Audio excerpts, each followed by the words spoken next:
میرا دل بدل دے، میرا دل بدل دے، میرا دل بدل دے۔ اللہ تعالیٰ ارشاد فرماتے ہیں وَقُومُوا لِلَّهِ قَانِتِينَ کہ اللہ کے سامنے کھڑے ہو جاؤ بغیر حرکت کے، سکون کے ساتھ کھڑے ہو جاؤ۔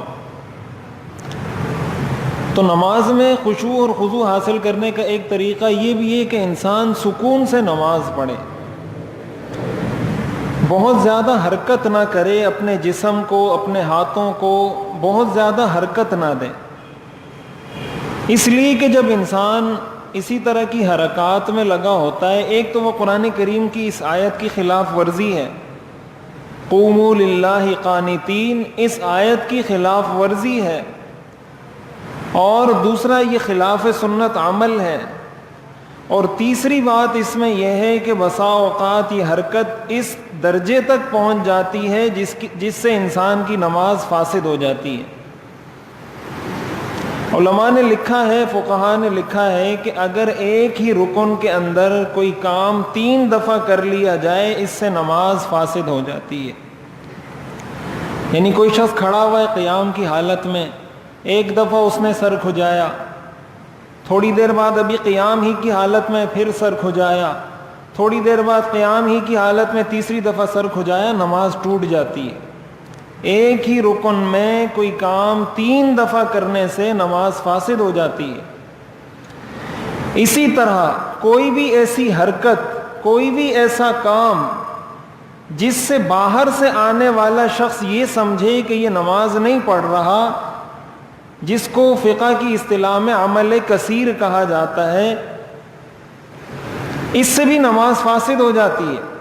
مثال کے طور پر کوئی شخص دونوں ہاتھوں سے اپنا سر کھجا رہا ہے نماز میں، یا اس نے دونوں ہاتھ اپنے جیب میں ڈالے ہوئے ہیں، یا دونوں ہاتھوں سے کوئی ایسا کام کر رہا ہے جس سے آنے والے کو یہ لگے گا کہ یہ شاید نماز نہیں پڑھ رہا، اس لیے کہ نماز پڑھنے والا شخص ایسے نہیں کرتا۔ تو ایسا عمل جس سے دوسرا یہ سمجھے کہ یہ نماز میں نہیں، ایسا عمل بھی نماز کو فاسد کر دیتا ہے۔ تو اور یہ معاملہ بہت زیادہ ہوتا ہے خواتین کے ساتھ بھی، اور بسا اوقات مردوں کے ساتھ بھی۔ عورتیں جب گھروں میں نماز پڑھتی ہیں تو وہ تو اس حد تک بھی ہوتا ہے کہ کسی نے کوئی سوال پوچھا تو عورت سر ہلا کے جواب دے دیتی ہے، نماز کے اندر ہی۔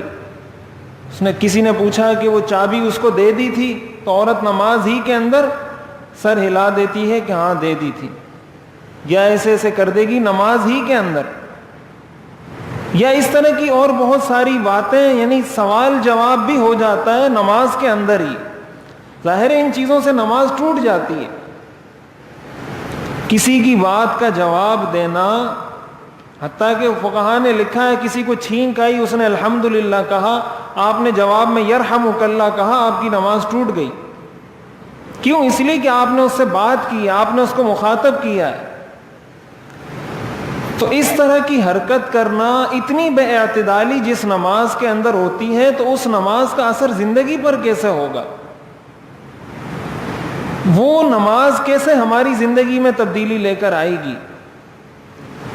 تو فقہاء نے لکھا ہے کہ نماز اگرچہ مختصر ہو لیکن سکون کے ساتھ ہو۔ آپ مختصر نماز پڑھیں لیکن سکون سے پڑھیں۔ تلاوت اگر آپ لمبی نہیں کر سکتے نہ کریں، آپ چھوٹی سورت پڑھنا چاہتے ہیں چھوٹی سورت پڑھیں، لیکن سکون کے ساتھ، اعتدال کے ساتھ۔ یہ خشوع اور خضوع حاصل کرنے کا ایک بہت اہم طریقہ ہے کہ انسان سکون سے نماز پڑھے۔ میرا غفلت میں ڈوبا دل بدل دے، ہوا و حرص والا دل بدل دے، میرا غفلت میں ڈوبا دل بدل دے، خدایا فضل فرما دل بدل دے۔